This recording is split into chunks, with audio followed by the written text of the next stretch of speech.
so good morning everyone. Hi মানব বাবু। আর যারা সায়েন্টিস্টরা এটা formulate করেছে তাদের মানে কি বলবো হাজারবার প্রণাম করলেও তাদের ব্রেনটাকে অ্যাচিভ করতে পারবে না যে কি রকম ভাবে তারা এই আর&ডির মধ্যে এই প্রসেসটাকে বানিয়েছেন।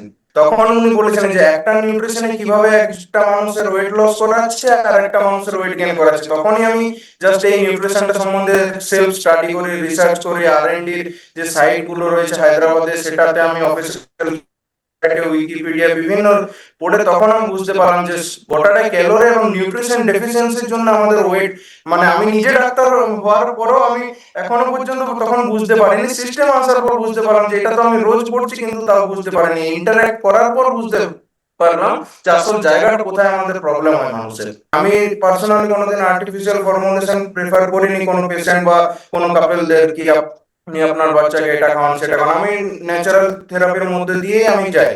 সো যেটা সেগমেন্ট আর ডায়নোসেকটা নো ডাউটলি এজ লিমিট ইয়ে হওয়ার পর অ্যাচিভ হওয়ার পর ওটা দেওয়া যেতেই পারে। চলো মানব বাবু আনমিউট করবেন। Good morning sir. Good morning. হ্যাঁ স্যার, আমার একটা ছোট্ট ডাউট ছিল। বলুন।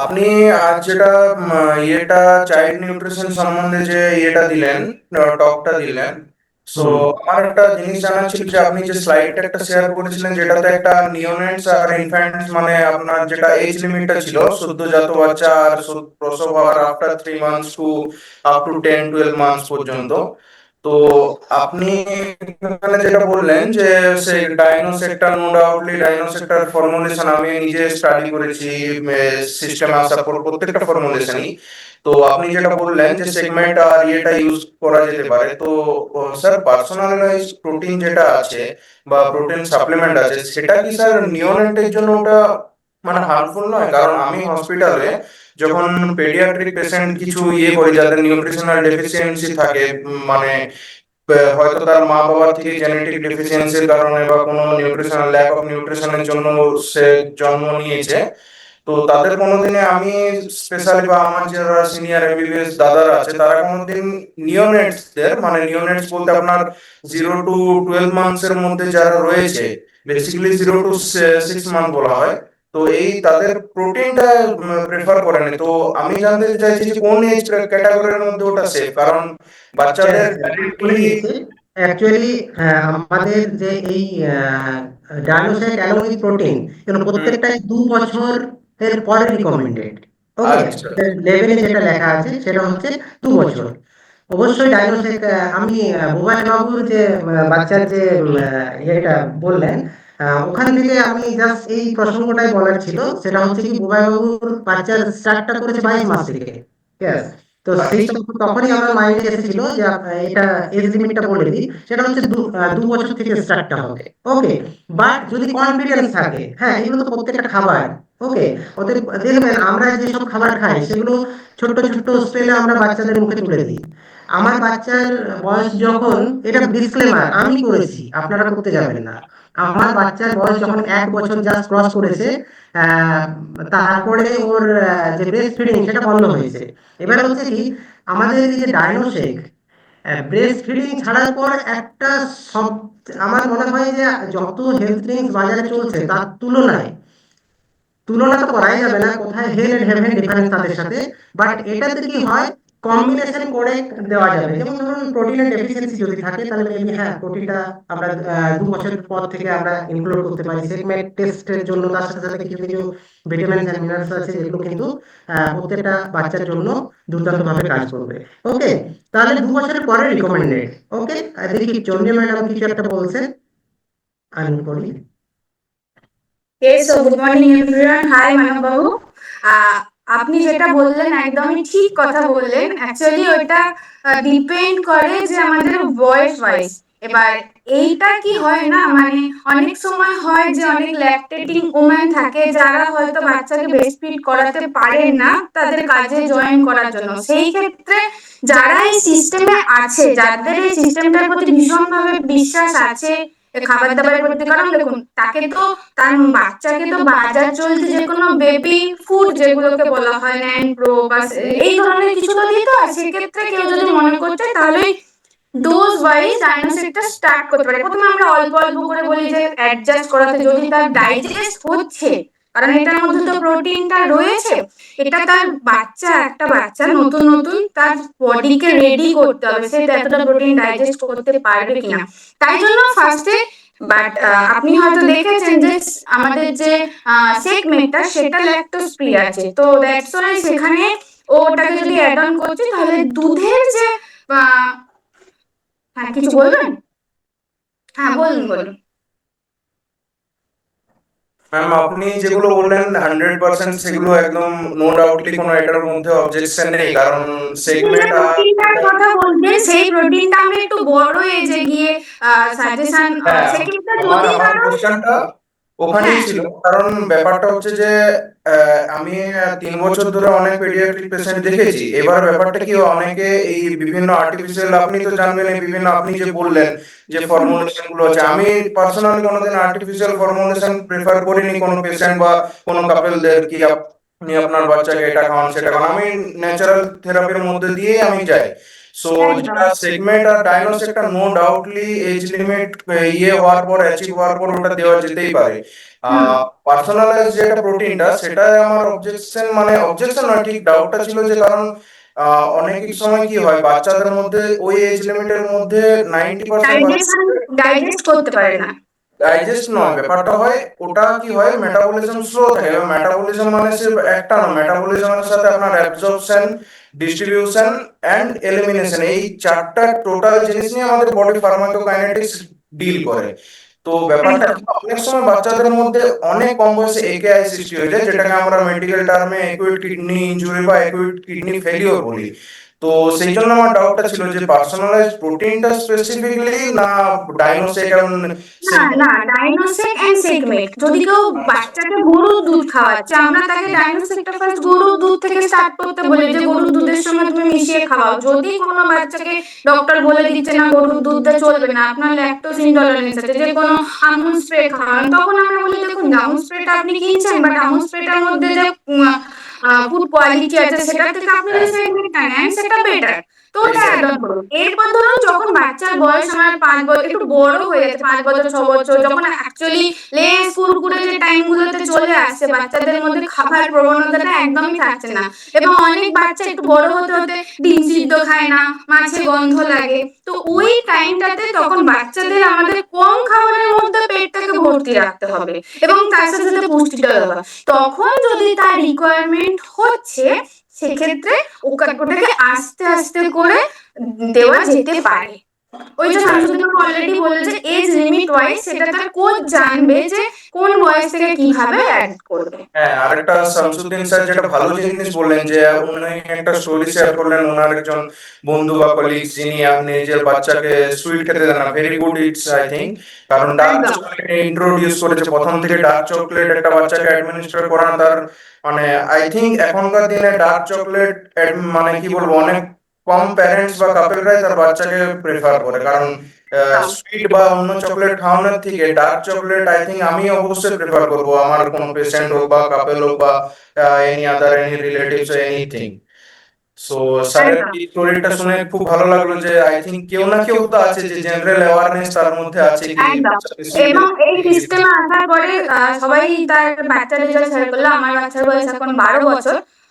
তো সেক্ষেত্রে আমার বাচ্চার ছবি হয়তো আমাদের গ্রুপে দেয়নি, বাট কোনোদিন আপনাকে দেখাবো। আমার যখন এই সিস্টেমে ছিলাম আমার বাচ্চার বয়স ছিল 4.5 বছর এরকম, বাট আমার বাচ্চাকে আমি 1 বছর পরে এই সিস্টেমে নিয়ে এসেছিলাম। কেন?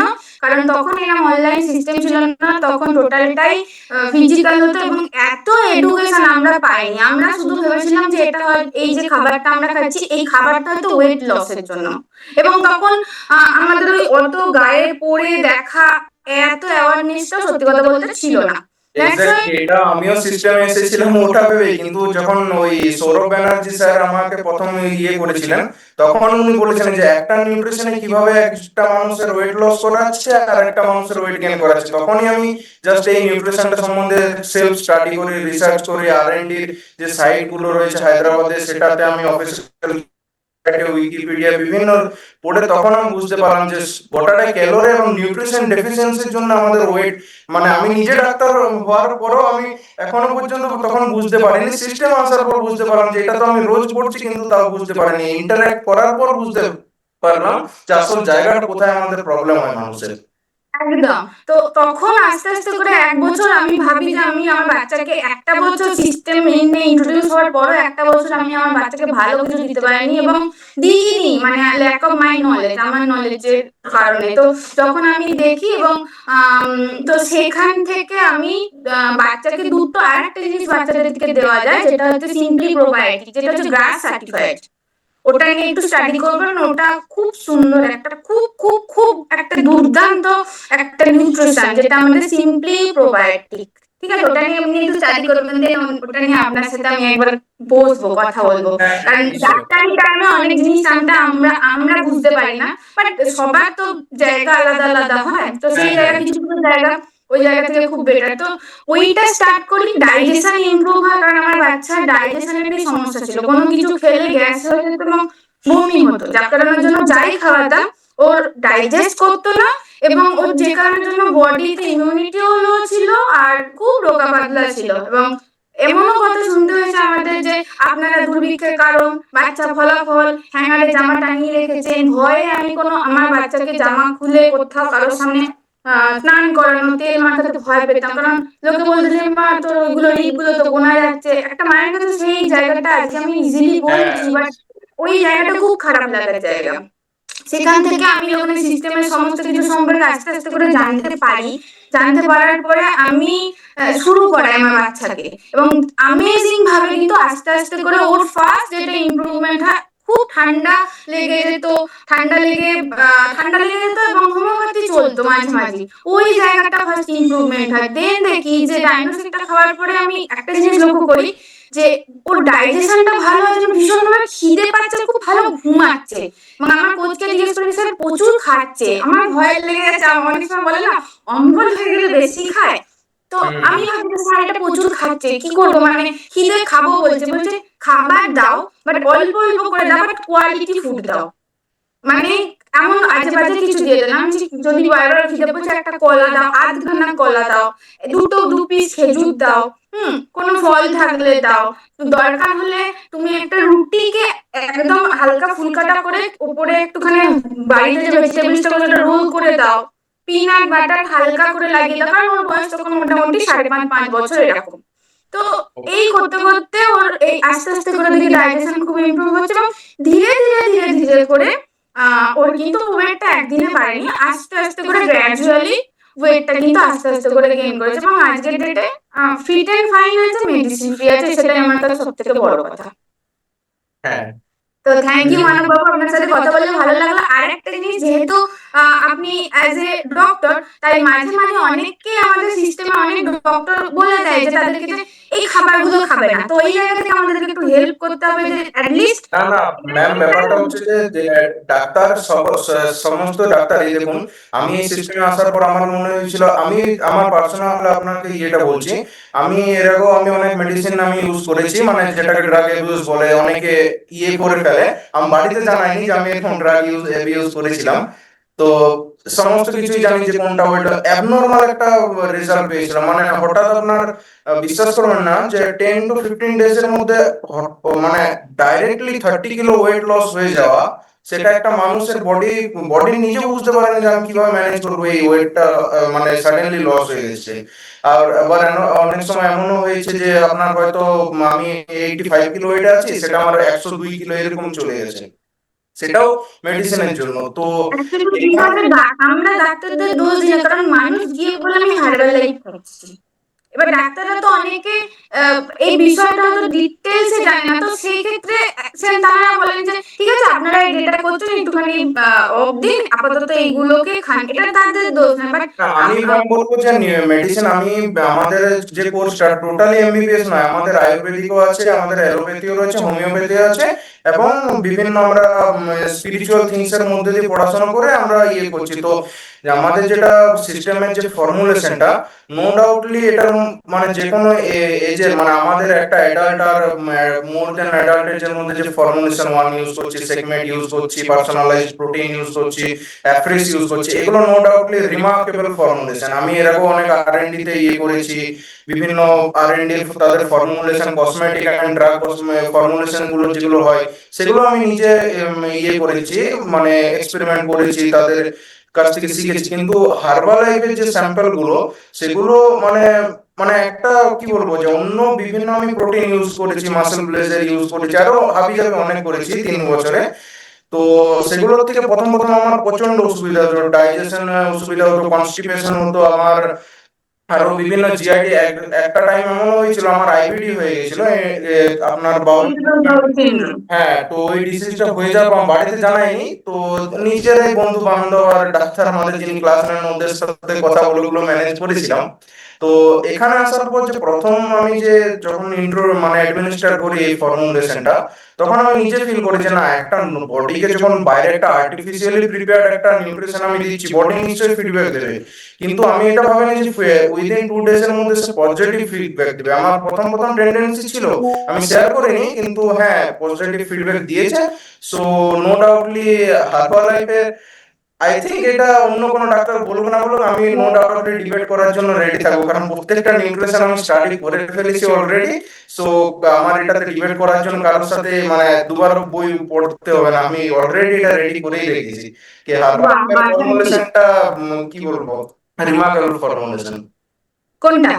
হার্বালের প্রত্যেকটাই, আমি ডাইনোসে আমি সিস্টেমে আসার পর প্রত্যেকটাই দেখে নিচ্ছি, একটার মধ্যেও কিন্তু মানে আর্টিফিশিয়াল প্রিজারভেটিভ যেগুলো আমরা বিভিন্ন কসমেটিক হোক বা ড্রাগ প্রিপারেশনের জন্য ইউজ করি, কোনো রকমের হার্মফুল প্রিজারভেটিভ নেই, কোনো রকম ভাবে মানে আর্টিফিশিয়াল কেমিক্যাল কালারিং এজেন্ট নেই, কোনো ধরনের আপনার বাফারিং এজেন্ট নেই, যেগুলো বাচ্চা বা অ্যাডাল্ট যে কোনো বয়সের মধ্যে, কারণ কেমিক্যাল নিজের কাজ করবে, সে বাচ্চা বা কোনো এজ লিমিট দেখে না, তো সেক্ষেত্রে হার্বাল লাইফের মধ্যে নেই। আর যারা সায়েন্টিস্টরা এটা ফর্মুলেট করেছে, তাদের মানে কি বলবো, হাজারবার প্রণাম করলেও তাদের ব্রেনটাকে অ্যাচিভ করতে পারবে না, যে কি রকম ভাবে তারা এই আর&ডির মধ্যে এই প্রসেসটাকে বানিয়েছেন। নো ডাউটলি তারা they are all great scientist. Just one line, তার বেশি আর কিছু না। Thank you ma'am. Thank you so much, আপনার সঙ্গে কথা বলে দুর্দান্ত লাগলো। Thank you. Shamsuddin Babu continue করুন, আমি একটু টাইমটা বেশি নিয়ে ফেললাম, সরি। না, অসাধারণ, মানে সত্যি কথা বলতে কি, এই মানব বাবুকে আরেকবার ধন্যবাদ এবং লাভ রিয়েক্ট, মানে প্রত্যেকে বলে লাভ রিয়েক্টে ভুলিয়ে দেন মানব বাবুর জন্য, মানে কি বলবো, অনেক মানে এই যে প্রশ্নটা করলেন, আমরা প্রত্যেকে সমৃদ্ধ হলাম। যার যার এই যে যারা যারা এখন অলরেডি 56 জন পার্টিসিপেন্ট, প্রত্যেকে মানে বিষয়টা একটা ডাক্তার বাবুর যে সার্টিফিকেট একদম অন সেশন, এটাও মনে হয় ঐতিহাসিক আমাদের এই সেশনে। তো দুর্দান্ত ভাবে আমরা ফিডব্যাক পেলাম মানব বাবুর কাছে।